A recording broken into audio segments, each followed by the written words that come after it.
Speaking of the truth, let's bring in, those aren't boos, they're saying Broussard. Chris Broussard, co-host of First Things First on Fox Sports 1 and also The Odd Couple on Fox Sports Radio. What's up, Chris? How you doing, man? What's up, gentlemen? It's always great to be on with you. So I'll just give you a theme for the year between Guru and myself. You know, I just been watching the Warriors all year, and I just don't think they're going to do it. And by do it, I mean win it all. You know, a lot of Warrior fans still think this team's got some magic. Once the playoffs start, things could change. Are you ready to put a toe tag on the Warriors yet? I'm not ready to put a toe tag on them. I understand where you're coming from. First of all, I picked them in my preseason predictions to win it all, to beat Brooklyn in the finals. So I do have to defend that pick against Nick Wright every day on First Things. So that's, right. That's part of why I can't succumb, right? But he picked Dallas, so, you know, in the West, so I'm much better than him in that regard. But look, if they don't get Wiggins back, then it is hard for even, to me, the most diehard Warriors fan to think they can win it all. Like, even if they somehow could get out of the West, which I think they wouldn't do without Wiggins, I mean, Milwaukee or Boston, to beat them without Wiggins would be incredibly hard. So he is the key to me. I mean, we can argue at this point that he's their second best player. He's arguable. I mean, Klay obviously has played well offensively. You know, for the last few months, he seems like he's gotten back to himself to some degree. Draymond does what he does. But Wiggins' defense, which is a big problem for them, especially on the road, he will help in that regard, and he's another three-point shooter and slasher. But here's the thing, Matt. Who is winning the West? I mean, you know how far back you and I go and cover the NBA. And I can't remember. Maybe I'm missing a year, but it's hard for me to think of a year when a conference was so wide open. No, yeah. I mean, right. I can go down all eight, like the 8 top teams in the West, and point out a problem and a big question mark with every one of them. Now, I think if everybody's healthy, I like Phoenix, but we know that there's major questions even if they're healthy, you know, because Durant just hasn't played with them long enough. So, and then some might question their depth. So I just think in a wide open West, that's why people feel like the Warriors might have a chance. But I would put a fork in them if they don't get Wiggins back. And I don't know. It's hard to imagine it the way things are going that he's coming back. Yeah, Chris, that was well said. And I've been a guy, Steiny, it's that pedigree, that championship blood. And Wiggins has been a sensitive subject, you know. Oh, you're being nosy. Right. No, I'm not. Thoughts and prayers to his family, but we can't ignore the gaping holes he leaves. With that said, Dante DiVincenzo has been a godsend for this team coming off the bench, Chris. But now, the last few games he's been starting, I'm not saying he's playing bad, but that lack of production, to me, makes Wiggins' absence more. And I want to throw this at you, and Steiny's getting mad at me. Jonathan Kuminga, I know he's young, but I think Kerr has to shock the world and do something. And he's got size, he's got ability when he's on. What do you think about Kuminga possibly being inserted into the starting lineup? Because I don't want him to get lost now that GP2 is back. Yeah, well, the first thing when you talked about DiVincenzo and Poole, the challenge there is that obviously Poole gives you offense, certainly much more than DiVincenzo. But DiVincenzo, while he's not, you know, a tremendous defender, he's certainly better on that end than Poole. And so, you know, you put one in, you're gaining something but losing another thing, and vice versa with the other situation. Kuminga, look, I think the challenge with Kuminga, and obviously he's had some great moments. A few games ago, he was terrific. I think it was against Dallas. And I like him a lot. Like you said, he's long, he's athletic. And this was the challenge with the young players.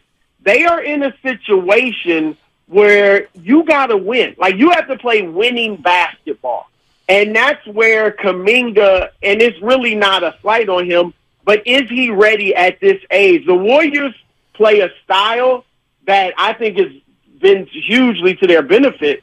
But it's different than most teams where it's going to be high pick and roll, spread out around the 3-point line and spot up and shoot or drive and kick.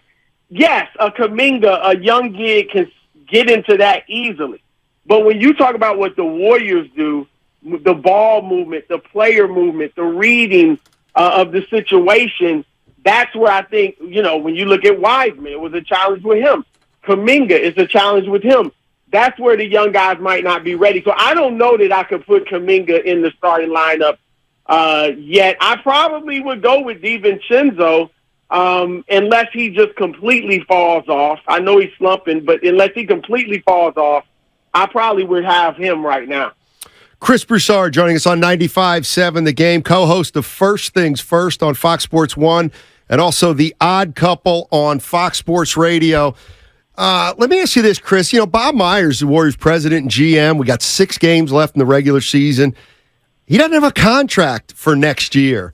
So I want to ask you first, what do you think's going on there? And then secondly, if Bob Myers doesn't come back to the Warriors, how sought after do you think he'll be? Well, I think first, and I thought I read something recently. Didn't he? Was there something alluded to whether or not he even wanted to come back to the Warriors? Yeah, nobody really knows if the latest is that Joe Lacob said that he offered Bob 2 contracts, neither of which that he signed. So it leads people to think either the money wasn't enough or that Bob Myers may be ready to take a break. He's been here for a decade. Yeah, and that's the thing. So as Lacob said, you'd be crazy not to want Myers. So I think if he wants to come back, I think he'll be back. If he wants to take a break, obviously he won't go anywhere else.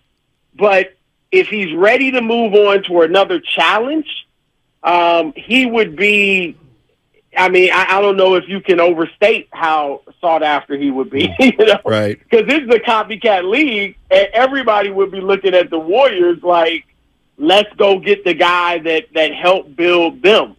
And if he took a few years off, which I do think things would be possible, then whenever he wanted to come back, again, he would be wildly sought after. And he may want to do that, take a break and, recharge and check the landscape, right? And then have your choice of where you want to go. But, being without him would be huge because as Steph obviously still playing great, but as he and Clay and Dre, we'll see what happens with Draymond going forward. But as they age, now it is going to be time for a rebuild. And they were fortunate that, they kind of kept the young guys and they kept the vets and they tried to kind of go in these 2 different ways with one team. And it worked last year. They got the championship.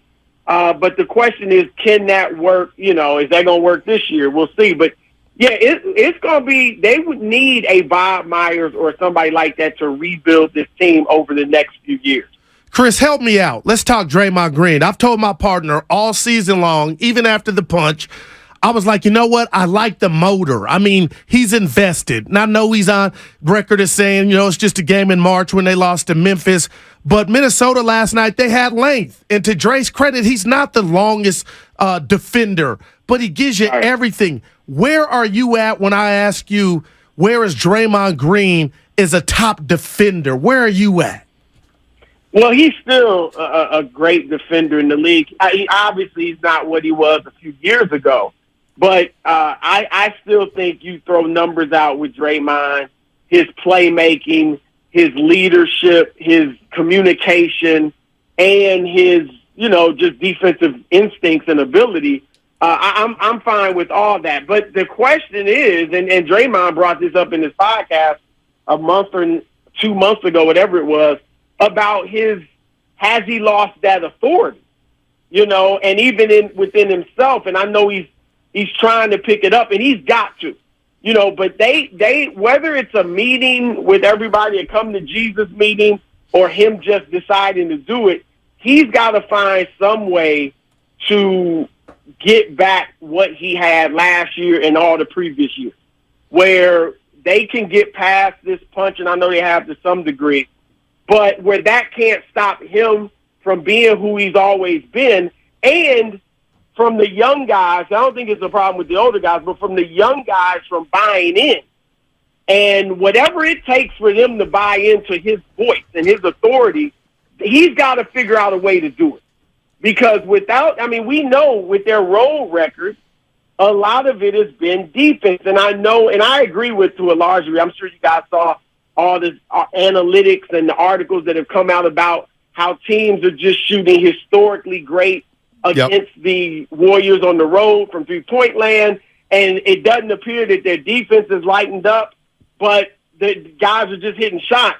And I do think there's some truth to that, but I also think there also has to be some admission that they don't seem to have the same energy and intangibles on the road that they've had at Chase Center.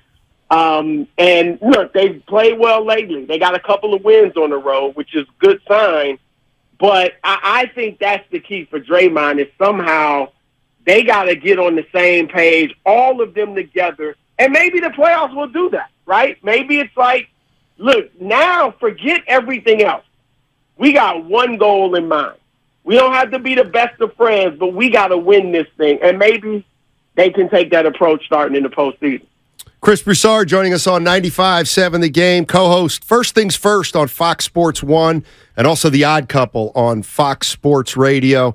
You know, there's one team out there that I just don't feel like people are giving any respect to. I know a couple losses lately, but why is Denver not considered, more dangerous? They're 50-24. Why do people doubt Denver?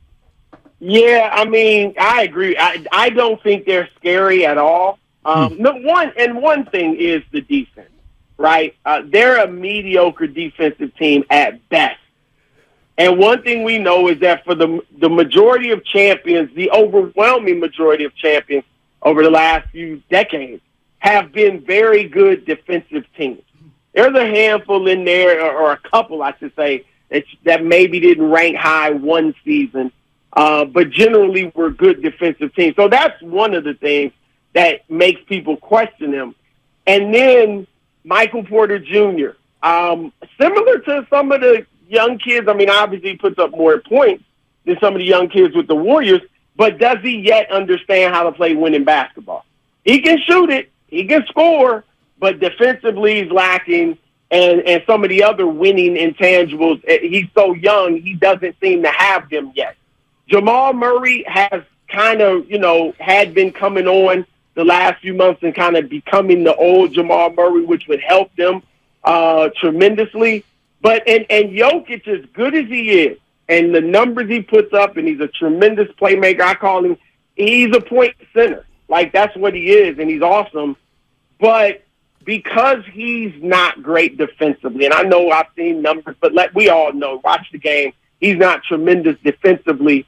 That is, like, your best player's personality can define a team.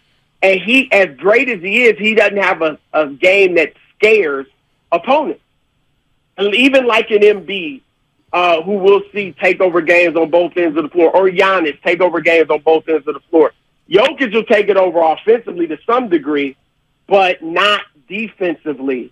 And so I think those are some of the things that make people, including myself, feel like I would be shocked if they were the last team standing in the West. And again, I definitely don't think they would beat Milwaukee. I know they pummeled Milwaukee right a couple nights ago, right? But I don't think they would beat the Bucks in a 7-game series, or Boston. Chris, we're in the Bay. I played against Jay Kidd in high school. This is his home. And I'm just watching what I deem a disaster in Dallas. And the other night, I feel like he's losing. This pains me to say it. He said, I'm just a spectator. And I don't know, is it Luka? Is it Kyrie? Is it Mark Cuban? Is it Kidd? What is going on in Dallas? Because they got 2 top 10 players on their team, if you ask me, on my list. Well, look, if you're talking about one-on-one games and skills, of Kyrie is right up there. But overall, I think I am a fan of Kyrie. I say he's a first ballot Hall of Famer, best handler ever, but I don't call him a top 10 player. And part of it's that everywhere he's if you want to even blame him for Cleveland for leaving, who knows if that team would have been able to win another ring had he stayed. But certainly Boston, he left just a wake of disaster in his past. And they got better when he left.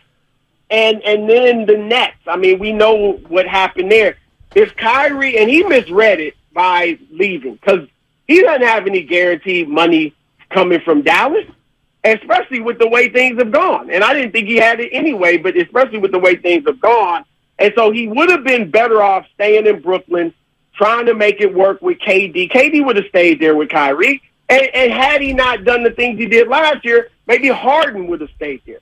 So I think Kyrie's really misread this whole thing. But to get to your point about Dallas, I think Dallas, now Cuban certainly has made some mistakes. You lose Jalen. Not only do you lose Jalen Brunson, you lose him for nothing. And you see what he's doing now in New York. Then you go and get Kyrie. Okay, you swung for the fences. I get it. He's so talented. You were really into the talent.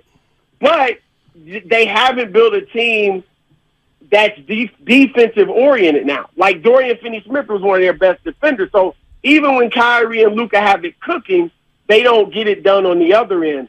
But I think ultimately, and I don't think this is necessarily Luka, I think it is what Dallas has done. They have since he's been there, and I love Luka. I think he's a historically great player. But it is all Luka all the time. It is a one-man show in Dallas. It certainly was before Kyrie got there. And that you're only going to win. You're not going to win it all that way. Jordan didn't win it as a one-man show. LeBron in Cleveland his first go-round, not as a one-man show. Just go back, Oscar, nobody's going to win it as a one-man show when you either shoot or you pass to the guy to shoot. Every possession, essentially. And now what's happened is Kyrie plays the same way. So if you notice, they've been better when either Luka's there or Kyrie's there. And that's because the team is used to playing Luka do everything, and we just spot it. We'll set some picks, we'll roll, we'll pop, we'll spot up around the three-point line and wait for you to set the table. That's how they know how to play, and that's how they're comfortable. And that won't win you a championship, but it'll, win you some games. But now so when Luka's out and Kyrie's there, it's the same thing. It's just Kyrie being Luka. But when you put them both there, now you got, okay, we got two guys that can do this and set the table. So I think the other guys are they're not as comfortable and they're not moving as instinctively. And I just think they have to find a better way to play where Luka is not doing it all and he's involved. He's great, but he's more involved than like Golden State does. They get everybody involved, even as great as Steph is. And so I just think that's a problem in Dallas. Chris, great stuff as always, Thank man. you. Appreciate it. Love your stuff.